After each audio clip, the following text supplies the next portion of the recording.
जीवन राम छात्रावास मैदान पर 22 सितंबर से 30 सितंबर तक होने जा रहा है श्री राम कथा।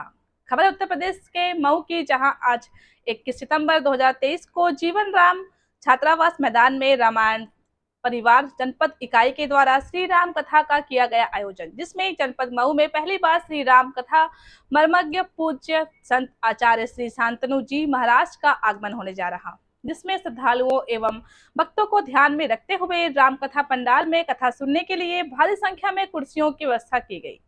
देखें मऊ से डिस्ट्रिक्ट इंचार्ज दिवानचंद गौतम की रिपोर्ट।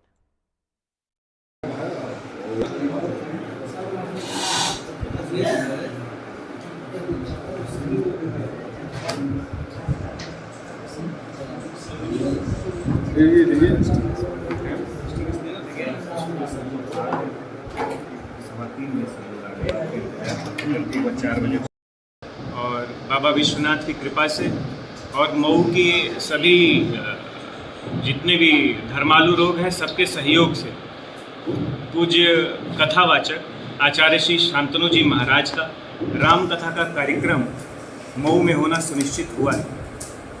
ये पहली बार है कि पूज्य संत आचार्य शांतनु जी मऊ में अपनी राम कथा कहेंगे और उक्त कथा का आयोजन मऊ के जीवन राम छात्रावास मैदान में 22 सितंबर से 30 सितंबर तक होना सुनिश्चित हुआ है।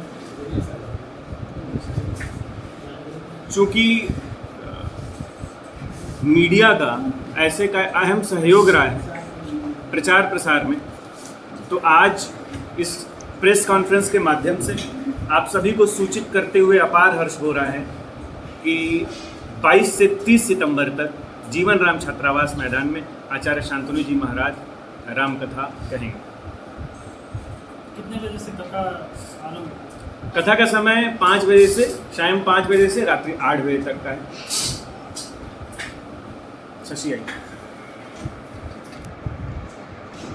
शहर में प्रमुख स्थानों पे इसकी सूचना के लिए होर्डिंग का व्यवस्था हो गया है। इसके अलावा घर घर जाके जितने कार्यकर्ता हैं जो रामायणम परिवार से जुड़े हुए हैं, यहाँ के मऊ में लोकल, वो कार्यकर्ता घर घर जाके न सिर्फ लोगों को पैम्पलेट वितरण कर रहे हैं बल्कि कथा सुनने का आग्रह भी कर रहे हैं और दरवाजे दरवाजे पे इससे संबंधित जो स्टिकर है उसको भी चिपका रहे हैं। इसके अलावा पोल बोर्ड भी लगाए गए हैं। इसके अतिरिक्त प्रचार वाहन के साथ भी इसका प्रचार प्रसार किया जा रहा है। मंदिरों की जो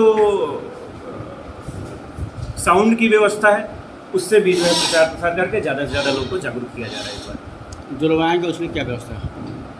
देखिए, उस दिन पंडाल में जो बैठने की व्यवस्था है, करीब 1500 लोगों की वहाँ बैठने की व्यवस्था है और प्रतिदिन कथा के बाद सभी लोगों को प्रसाद वितरण भी किया जाएगा।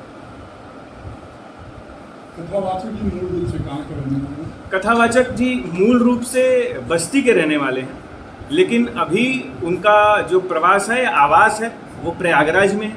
अभी प्रयागराज में ही रहे और वहीं से ही वो अपनी सारी कथा कहते भी हैं। आगे चल के रामायणम फाउंडेशन का एक अयोध्या में अपना एक आश्रम भी खोलने की योजना है, उस पर भी महाराज जी काम कर रहे हैं। आश्रम के लिए भूमि भी चिन्हित कर ली गई है और उस पर काम भी आगे बढ़ा दिया गया। मतलब पूरी प्रक्रिया को संपन्न कराने के लिए कितने कार्यकर्ताओं को जिम्मेदारी दी गई है? देखिए, पूरी प्रक्रिया को संपन्न कराने के लिए मूल रूप से अगर आप कोर समिति देखें तो उसमें 5-6 लोग हैं, लेकिन पूरी प्रक्रिया को संचालित कराने के लिए कम से कम 75 से 90 लोग की एक टीम है जो काम कर रही है। कार्यक्रम में जो लोग आए कथा सुनने के लिए, उनके लिए क्या व्यवस्था की गई है? उनके लिए LED स्क्रीन की वहाँ पे व्यवस्था है, उनके लिए वहाँ पंखे और कूलर की व्यवस्था है।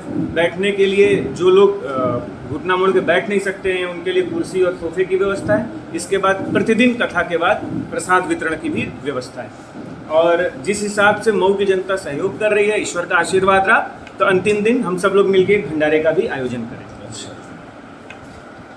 आपके सहयोगी लोग हैं उनका जी, आप शशि भूषण सिंह जी हैं, आप महाराज जी के अनन्य अनुयायी भी हैं और आज आप जो है APO के पद पे आजमगढ़ में आप पोस्टेड भी हैं। राहुल जी, आप भी आ जाइए। मैडम फाउंडेशन से आप शिक्षक हैं, सरकारी शिक्षक हैं और जितना जनसंपर्क है राहुल जी भी इसमें बढ़ चढ़ के हिस्सा। जो राम कथा होता है उसमें बुजुर्ग जो बहुत ज़्यादा होते हैं पूरी व्यवस्था में सारा में देखने को मिल रहा है कि युवा महाराज जी भी हैं और आपकी युवा की टीम है। किस तरह देखते हैं कि धर्म के प्रति जो रुझान है वो बहुत ज़्यादा बढ़ा हुआ है? क्योंकि अब युवाओं में रुझान तो बहुत आया हुआ है। पहले जो है हमारे बुजुर्ग ही इसमें रुचि लेते थे। ये महाराज जी नहीं, इससे पहले भी जो यहाँ कार्यक्रम हुए हैं, जैसे भी इससे पहले रागिनी मिश्रा का भी कार्यक्रम हुआ, उसमें भी यंग लोग भी थे। इस तरह से धीरे धीरे अब युवाओं में वो विचार परिवर्तन हो रहा है। अब बुजुर्गों की जगह युवा आगे आ रहे हैं और राम कथा की तरफ क्या किसी भी कथा की तरफ जो है वो अपना पूर्ण समय दे रहे हैं और उससे सहमत हो गए। कितना आप लोगों को सहयोग मिल रहा है, लोगों का जनसंपर्क तो सहयोग बहुत अच्छा मिल रहा है, व्यापारियों का सहयोग मिल रहा है, सराफा बाजार का सहयोग मिल रहा है, डॉक्टरों का सहयोग मिल रहा है, मतलब शहर के जितने भी लोग हैं सबका सहयोग मिल रहा है। देखिए, ये बहुत एक तरीके से आसान कार्यक्रम है कि व्यक्तिगत रूप से 4-5 लोग मिले या 1-2 लोग मिले और कार्यक्रम के आयोजक बन के कार्यक्रम का आयोजन कर लें। लेकिन हम सब मिल के तय किया है कि इसको जन जन का कार्यक्रम बनाना है। ये जन जन का कार्यक्रम रहे, बल्कि वही 2-3 लोग इसमें मिलके नहीं, बल्कि जन जन के सहयोग से ये जन जन का कार्यक्रम हो। इसी आकांक्षा के साथ भी हम लोग ज़्यादा से ज़्यादा जनसंपर्क कर रहे हैं।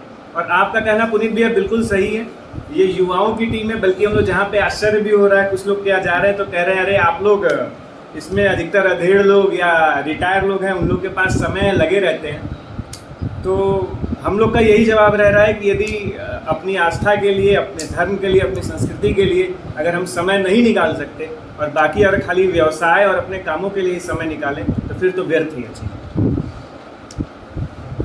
ठीक है।